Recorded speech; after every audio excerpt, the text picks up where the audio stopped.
Hi everybody, this is Julissa. Thank you so much everybody for coming back to my channel. Thank you so much everybody who's listening in the podcast. It is Wednesday, October 2nd, 2024.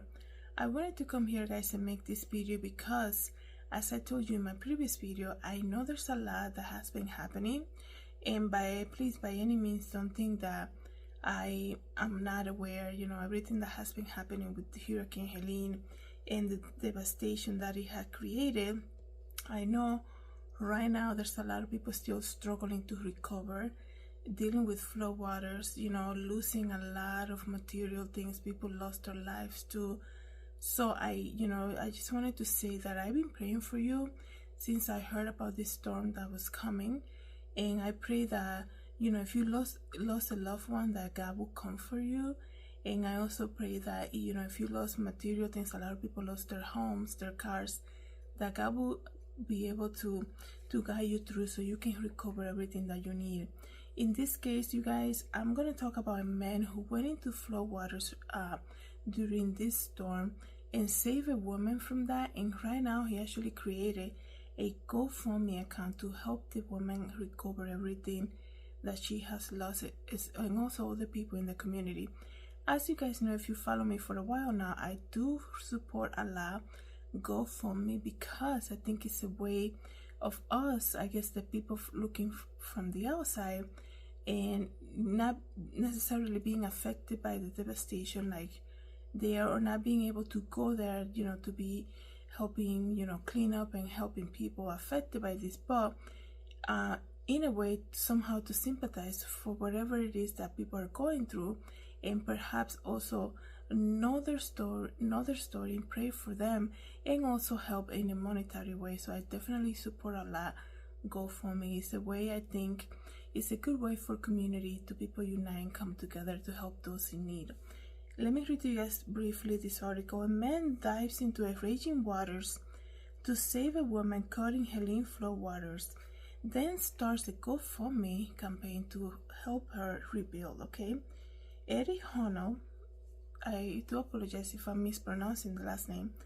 Eddie Hunnell was in Grassy Creek, North Carolina for his son's wedding when he learned that there was a woman trapped in a nearby house that was surrounded by rising floodwaters.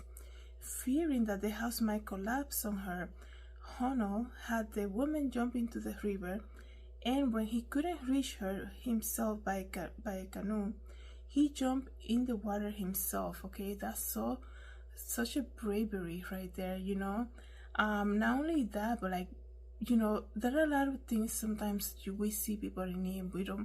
A lot of people are frozen. They don't know what to do. This man didn't even think it twice. He's like, I'm gonna go there, I'm gonna help as much as I can. And not only that, when he couldn't reach her, he jumped himself into the waters to reach her. Okay, he said, I had told her to jump and she did, and I couldn't leave her there. Okay, Eddie Hunnell was in the western North Carolina last weekend to celebrate his son's wedding, which put him in the right place to dive into raging Hurricane Helene storm's waters to rescue a woman in need. I couldn't leave her, he said. He's 57-year-old engineer in Holly Springs, North Carolina. He said knowing rain was in the forecast, Hunnell arrived at the River House Inn in Grassy Creek on Thursday, September 26th. The next morning, it was raining hard, and they lost power and several trees fell nearby.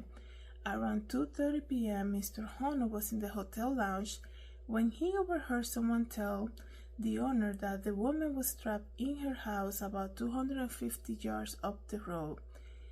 He said, quote unquote, I said, guys, let's go. Let's see what we can do to help. That's so amazing.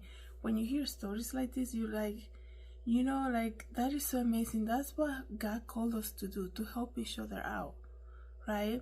A lot of the times, like I said, sometimes it's not happening like outside our windows, and we're like, oh, doesn't really affect me. So, when you hear stories like this, he was there for a wedding, and then he heard that somebody was trapped, and he's like, okay, let's see what we can do, right?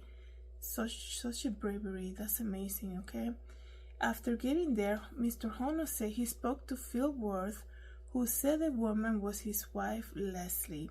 At that point, the house was surrounded by waters, so they called the authorities, but before the rescue crew could arrive, Mr. Hunnell saw a canoe, then grabbed a life vest and started rowing. The water was moving too fast to get the canoe up the house, so instead he yelled over the loud raging waters to Leslie, telling her that if the house started moving, she needed to jump into the waters, okay? He said, quote unquote, I didn't want the house to collapse on her because she surely would drown. Then Hunnell saw the roof of another house floating down the river, and he knew it was only a matter of time.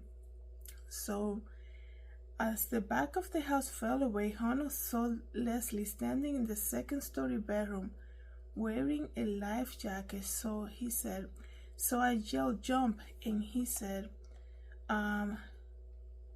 after she jumped into the waters, okay, I'm so happy that she followed the instructions. Some people, not everybody that goes through trauma like this, being stuck in floating waters or in the roof of a house or dealing with a hurricane, like some people, when they have to take action, like to even get help, they freeze, so I'm glad that she was able to follow his instructions.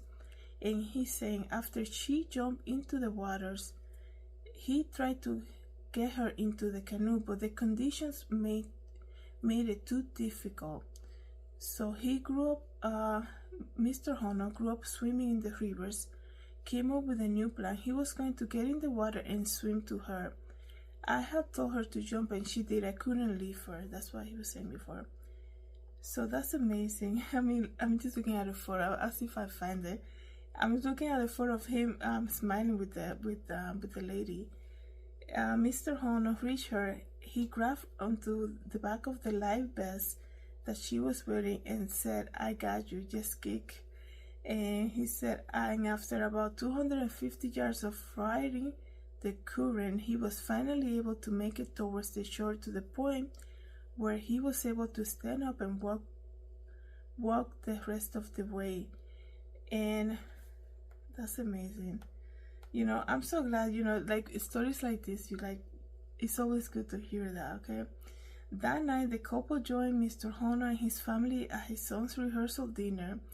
They had nowhere to go, nothing to eat, nowhere to go to stay warm, okay? Now it says here that he started a GoFundMe campaign to help the couple and made the first donation and he also made the first donation himself. That's great. And this is what he said, quote unquote, there was only one thing in that house you couldn't replace, and that was Leslie. He said, the family's overjoyed. It's causing me to tear up. He said, for that reason, of course, I'm very happy I did it. See, that's amazing. Okay, here's a man who's there, right, to attend his son's wedding, and he's faced with this great opportunity. Like this is something that we should all learn from. God is always giving us opportunity to help somebody, right? It's up to us, right? And if you are a Christ-believing person, our duty is to help each other, right? And don't look the other way. Sometimes we're like, another person could have been like, oh, I'm here for the wedding. I'm not going to get myself stressed out. You should be calling, the authorities for that. Go help somebody. Like, he didn't even think it twice, He saw an opportunity. He immediately wanted to help. And now he created a GoFundMe account. It wasn't like he just didn't, like, he let it, he's like, okay, never mind, like I have things to do, that I have other things going on. He saw that they basically lost everything, right? So when you hear stories like this, so inspiring, that every day we can do something to help somebody else. Always remember, right, that just because it's not affecting you doesn't mean that you shouldn't do anything about it. Because every person, right, and I don't know, like, why I'm saying this, but I'm sure, God knows who needed to hear this. Every person that's in need, remember, guys, that's a child of God, right? And you are a child of God who is called to obedience and glorify Him with everything that you do. So always keep that in the back of your head. Some people don't want to be inconvenienced. Some people don't want to be bothered, right? But that's, God just reminded me of this verse. The Bible says, His power is made perfect in our weakness, okay? And you guys know I'm horrible about quoting the Bible, but I'm going to search it right now just so that I can end with that. Because I don't want to, misquote the Bible. Absolutely never. So he said, this is found 2 Corinthians 12:9. He said, but he said to me, my grace is sufficient for you, for my power is made perfect in weakness. Okay, that is just amazing. Jesus said, my grace is sufficient for you, my strength is made perfect in weakness. Okay, so most gladly, therefore I would rather glory in my weakness. Okay, so always remember that, guys. Sometimes, when we are so scheduled, we live a life that is so scheduled, we don't want to be inconvenienced. But every opportunity, especially to help somebody, is an opportunity for all of us to glorify God by doing so also, right? Because the Bible also said, there's another verse, that God is talking about, when did we see you hungry? When did we see you in jail? We didn't go and see you. And he said, if you did it for the least of this, you did it unto me. So always remember those verses, guys. Thank you so much, everybody. I'm gonna leave the link for the GoFundMe account. If you feel led to help out, please do. And and you can read more of the whole story. The link in the GoFundMe campaign, there's the whole story about what I just told you guys about the probably more details about this rescue, about Leslie. Thank you so much, everybody, for coming back to my channel. Thank you so much for listening to the podcast. Have a good day. God bless.